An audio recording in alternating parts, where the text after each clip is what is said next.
Hey everybody, welcome back to interview number 8 million, or if anyone's counting, you know better than I do.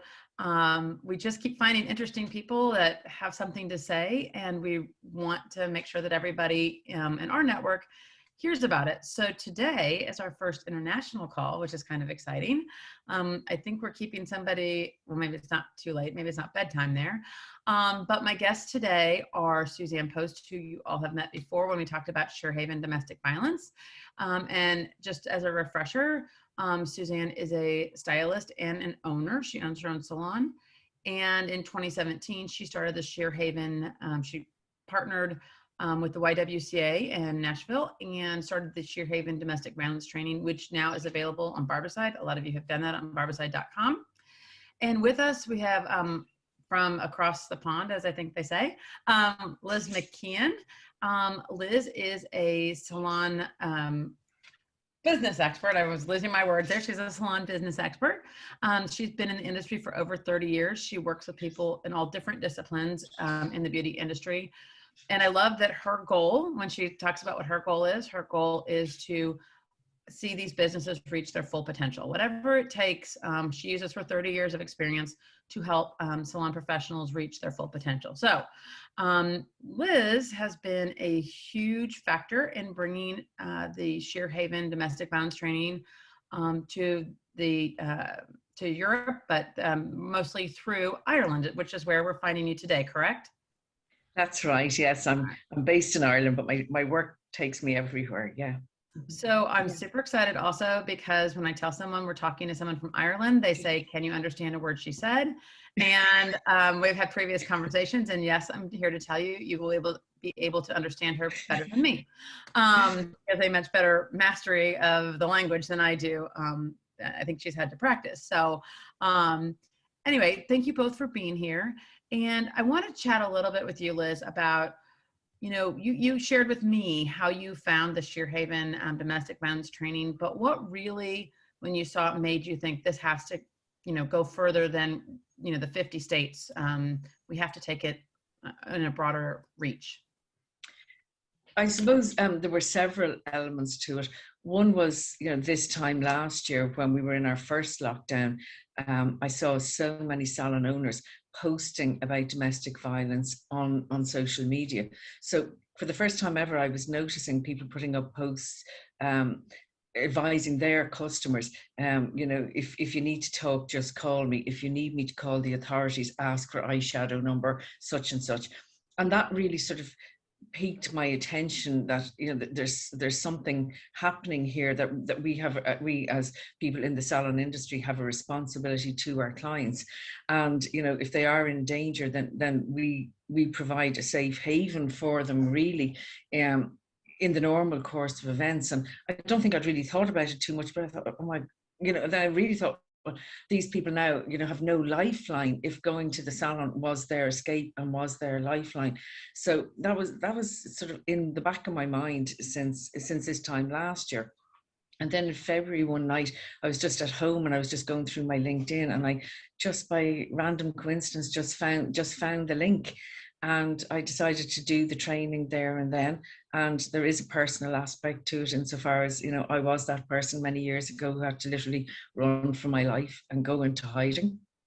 And even though it's several years ago, it brought me right back to it. And I thought the training was invaluable. It didn't take me long to do it, but it was really helpful, because I thought, all the places that you look for help, but nobody really understands. And I thought the training was really correct. It was concise, and it was just like, this is how you help somebody in this position, and also the link to the YWCA. So I felt it was really comprehensive.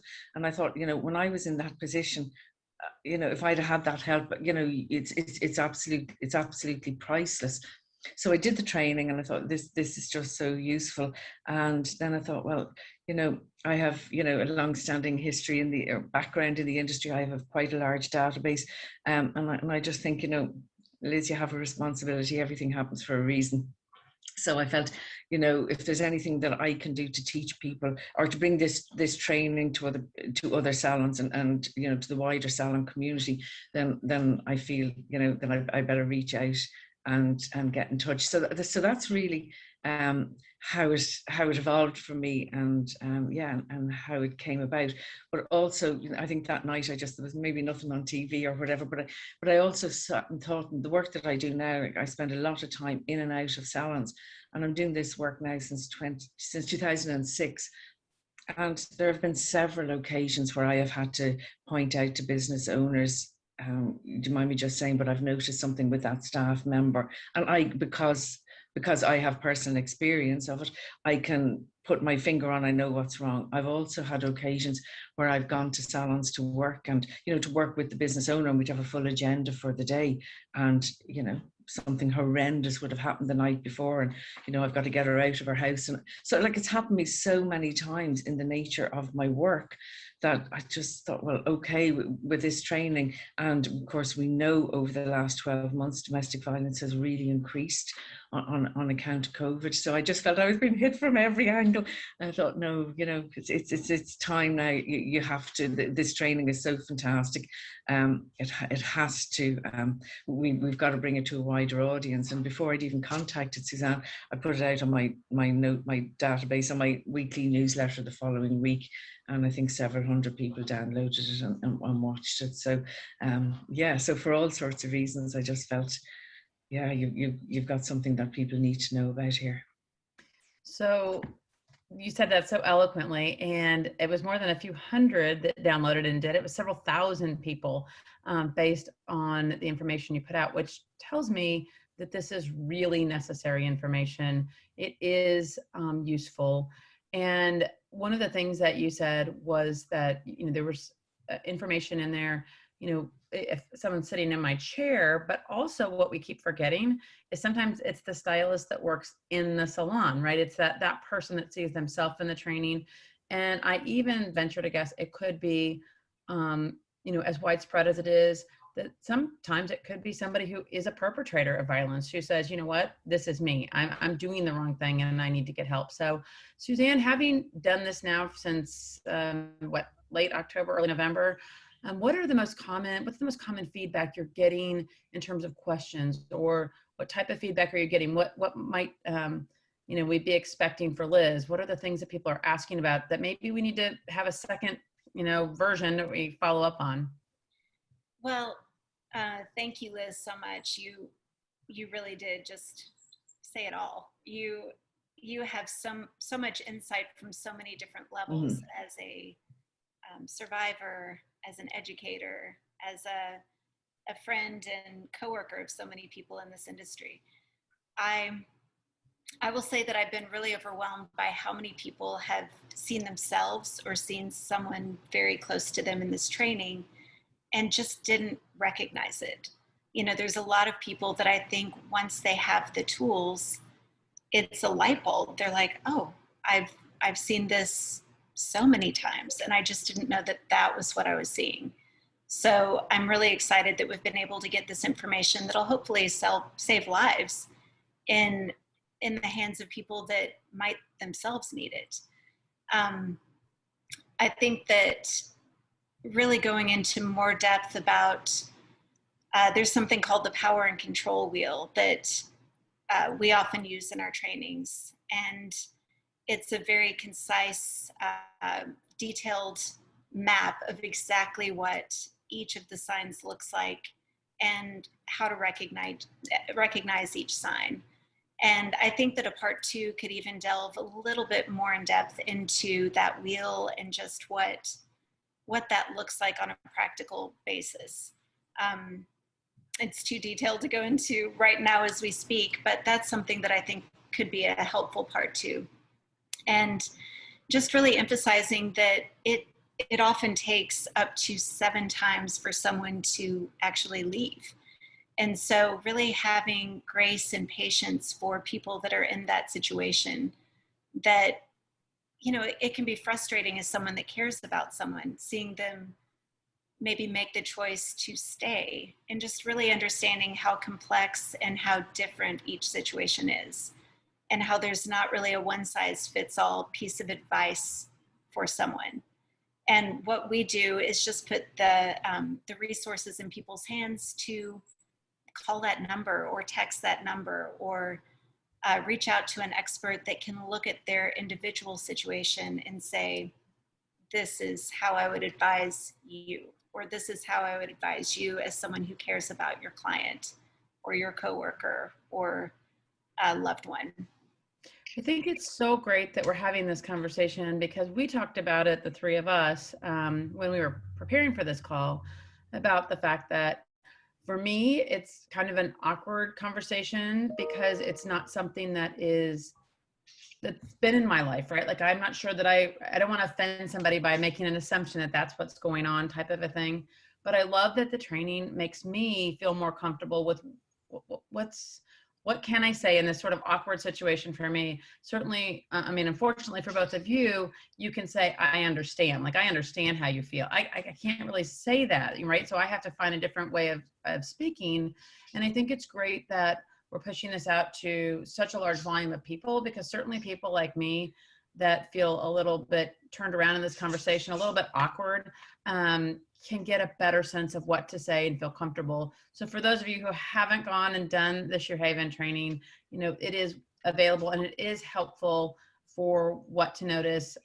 You brought up something interesting. I think it's kind of great that we have these two things going on. Liz brought up the eyeshadow, calling and saying, I need eyeshadow number, whatever. I think in the United States, we talked about it's calling for pizza. Like, you can call the police and tell them you want to order pizza, and the police, because then you would be giving your address. You'd be saying, yes, this is the address I'm at, so the police can come. But it's interesting, all of these sort of insider tools that people have developed to help other people. And I love that.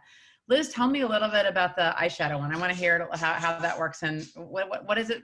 If someone's listening today, what is it? It's pretty much the same as your pizza call. Like, just let me know what eyeshadow you need, and I'll drop it around to your house, so that that way they have the address and they have the phone number. Yeah, and it's just not an unusual thing to be heard chatting to your therapist or your stylist about at night time. I'm just ringing you up to say, I love that blue eyeshadow number, such and such. Could you drop it around to my house? Yeah. Mm-hmm. And one of the things we talked about in preparing for this was little things. Like, if let's say someone's watching this and doesn't really ever get to go and do the Shear Haven thing, are there just a few tidbits if they can't go do the whole education, or they just don't feel like it applies to them? You mentioned something about that whole control piece where, somebody shows up, let's say, as I recall it, and they always have their partner with them, always waiting, like never letting them, like, this might be the only time they're away from them outside of the house. What are some of those other things that somebody might look for, or might be a key, like a trigger for them to think, oh, something's maybe not right here? Either one of you, whoever wants to talk. That's definitely one. What would you say, Liz? Yes, and this is why I think the training is so important, because I've had experience of it when I've been in salons and working away with the owner in the office or whatever, and seeing somebody outside the whole time, and seeing the employee going out at lunchtime. And I can remember one situation where the third day in a row where I saw this, I then had to explain to the owner what's actually happening here. Now, if that owner had access to your training, then it wouldn't take, just me randomly turning up to make it obvious what was going on. So I think it's very, very useful that if you've done training and you can see that happening, well then you know what you're dealing with. Whereas it was just, oh yeah, so-and-so's husband is crazy about her. He's there every single day with her lunch. And after about day 3, I had to, take the owner aside and say, well, I have to explain to you what's happening here. It's not, what you think it is, and it's not what it looks like. And the shock that brought, and and then you're sort of saying, but was that not obvious? And then I stop and say to myself, of course it's not obvious, because this doesn't happen to everyone. It's only obvious to you because you were that person. So that's definitely one. That was kind of where I was at. Like, to me, it might not be obvious. And the statistics that you present about how many people are in those types of relationships, I should know. I'm sure I know people, and I'm a nurse, so you would think that they would trust me or say something to me. And I racked my brain when I was doing the training thinking, who do I know? Like, but there is one person in my life, not really in my life anymore, but one person in my life who I felt like, oh, that fits that unusual behavior. That fits the way that person was. And unfortunately, there are not enough in my life that I could call them today and go, hey, can I help? It's not that situation. But I think this training that also brings home a point. Look, you're a stylist, you're in a salon, you're seeing all kinds of people all day, every day, but you also have a personal life. You also have people, that you're going to meet every day, your friends, that type of thing. And it was really helpful for me to watch that and think this looks, it can come across as very loving and attentive when in reality it's really controlling. And that is what is a little bit, terrifying about it. So Suzanne, you've been doing this for actively about 4 years now with the Shear Haven training. And I'm sure you've gotten some feedback from some people that you've really changed the course of their life, correct? Yes. Yep. And then also some people who, as you said, don't want to change, right? Have to sort of stay stuck. How do you deal with that? Like what you mentioned it earlier, how do you move past somebody who isn't ready to leave and maybe gets really, really hurt, maybe even gets killed after you've known and you've had that conversation? I mean, I know that happens every day, not every day, but it's more common than we would like, put it that way. I think just, as I said, holding that open space for someone, just having the piece of knowing I open the door to be a support. I planted a seed. Maybe it might be a tiny little seed of, I could be totally wrong, but this is kind of what I see or how it feels, or these are the resources that there are. And just so you know, I'm here. It might take someone years. They might financially not be able to get away. They might, really have the hope that something is going to change. You might see little glimpses because it is a cycle. You'll see the explosion or the event that is the abuse, but then it circles back into a really peaceful time and a hopeful time. Even if it could be a few minutes, or it could be a few days, it could be a month, where they give you hope that something might shift back to kind of what that honeymoon was. And so really giving people the space to know that you're just there and that there is help out there. And I've had definite feedback from stylists, especially. There was an event here in Tennessee that happened shortly after starting this initiative. And one of my friends reached out and said, I lost a client. And she said, in hindsight, there were definite signs, but she said, because she was such a lovely, positive, seemingly happy person when she came in, she kept such a brave face. She assumed that, kind of what she was seeing was the story. And she said, looking back, I know that he would take her to every appointment. He would, kind of control how she had a lot of anxiety about how she was going to pay for it or how much money she was spending. He had a lot of input about what she looked like. And at first she thought, well, they're new to town. And so she's not familiar with the area. And so that's why he's taking her to her appointments, or they're sharing a car. And then looking back, she was like, no, that was his way of making sure that he knew where she was at all times. And I think that this training, this information would have been helpful. I don't know that it would have necessarily saved her life, but I think at least would have given her a clearer vision of exactly what was going on. And so I think that just being patient and being a safe space is the biggest thing. So Liz, do you think that social media has made this problem better in some ways? Because one of the things I was thinking about when I was watching the training is that, my age group, I remember before social media, and that things like this could be really normalized, right? If your mother experienced, like if it was in your household and then you experienced it, you just thought that was normal, right? Because that's what you had seen growing up. But do you think that social media has had the ability to make people, is it made it better or worse? Because in my mind, I think it could have made it better because you have a different vision to what love might really be like, and that what you're experiencing might not be that, or it may also give you an anonymous way to figure out whether what you're experiencing is, normal or not. Because my impression is a lot of times women in these situations actually think this is kind of normal, right? They don't see it as abnormal as, everybody else does. Because tell me what your thoughts are on, how we can help people either with social media or through this training to recognize, to denormalize some of this for people. If I didn't ask you too long of a question. I'm not sure that social media is that helpful, because my overall opinion about social media is, and I watch, my own news feed quite a lot, and I see salon owners and everything, and it looks like life is wonderful, and then I go to their businesses and they're not. So I think there's a habit with social media that everybody puts out, that everything is wonderful. So I think people having a lifeline, if you need help, contact me, I think is really useful. But in terms of, I think if I look back, I would think it would have made me feel worse, because I would have thought everybody else is really having a great time.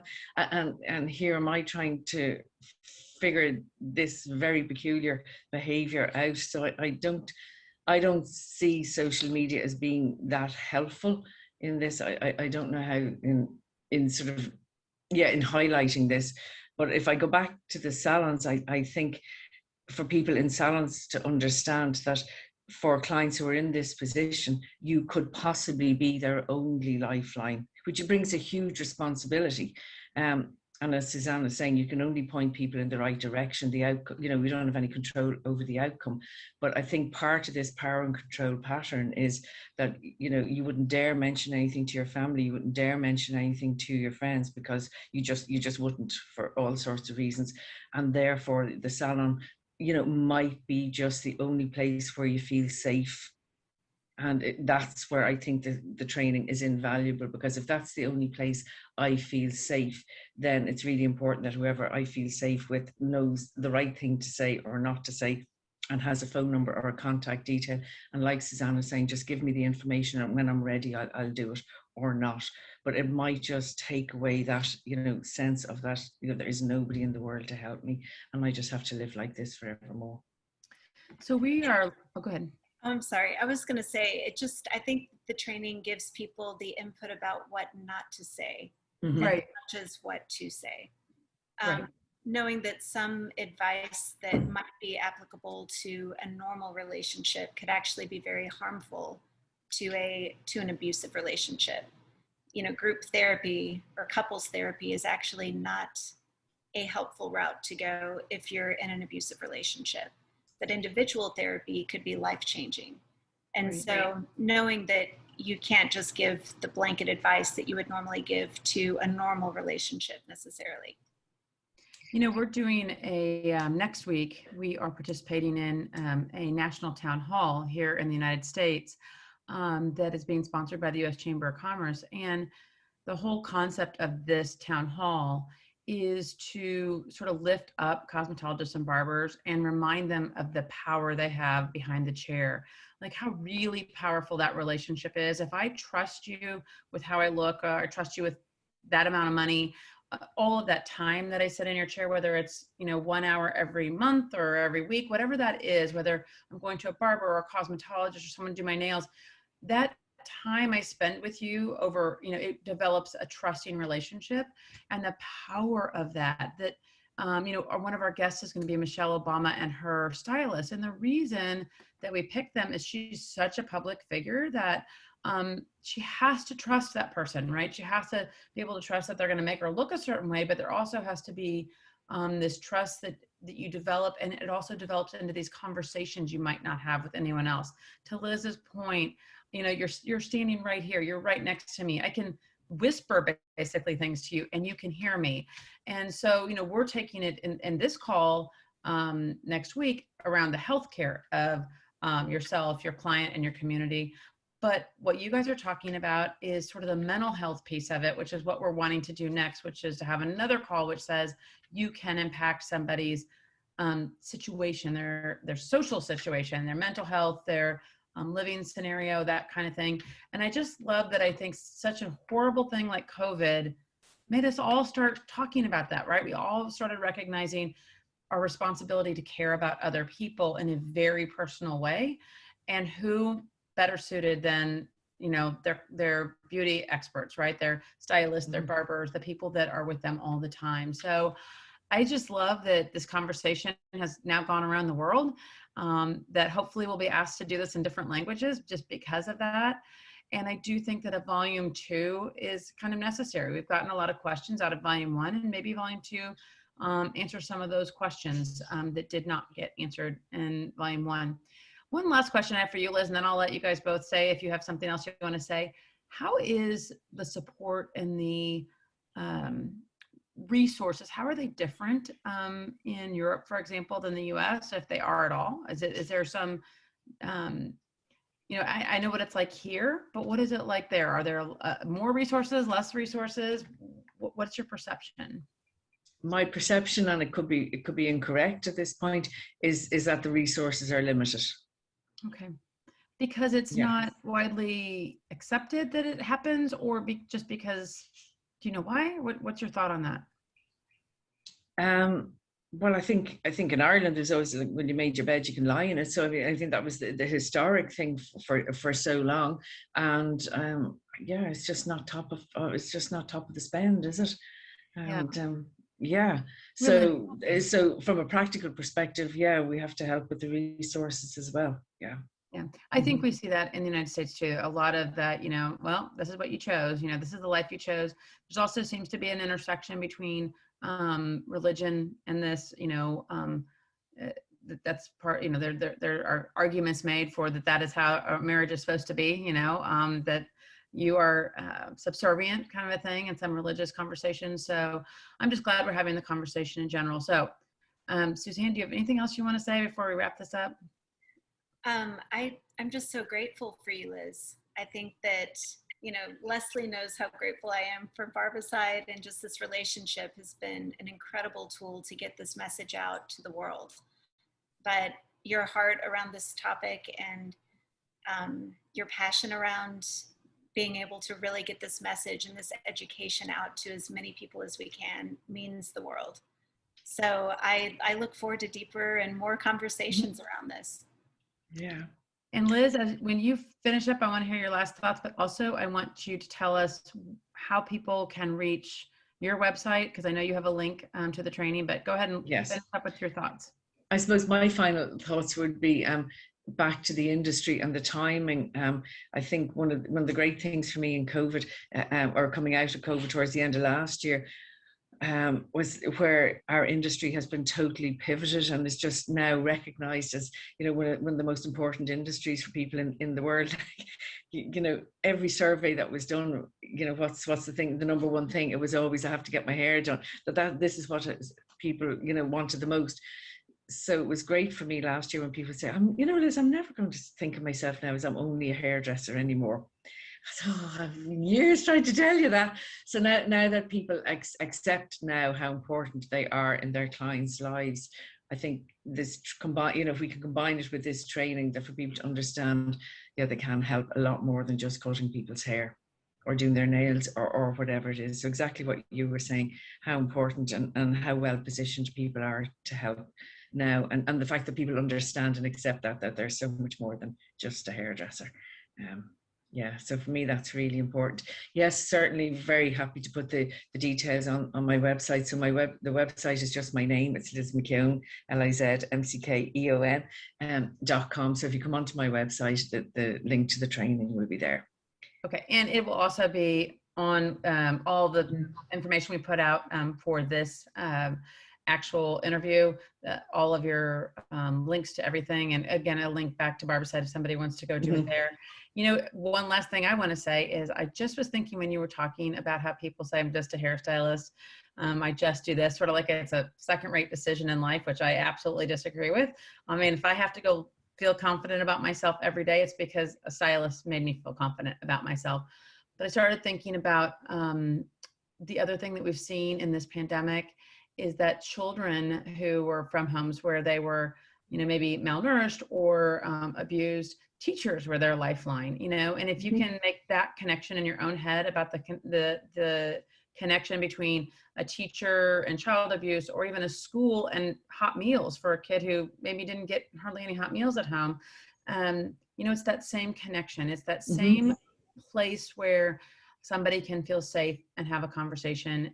And if it is in a place of beauty, all the better, right? Beautiful inside, beautiful outside, right? So thank you guys so much. And I really look forward to posting this. I look forward to maybe doing a volume 2. Wouldn't take much, I don't think, to get it together. And to all of you out there listening to this, if you have questions that were not answered in the training that you think we can answer in a follow-up training, please post them to our social media or to our website so that we can make sure that volume 2 answers all the questions that maybe we missed in volume 1. So thank you, everybody.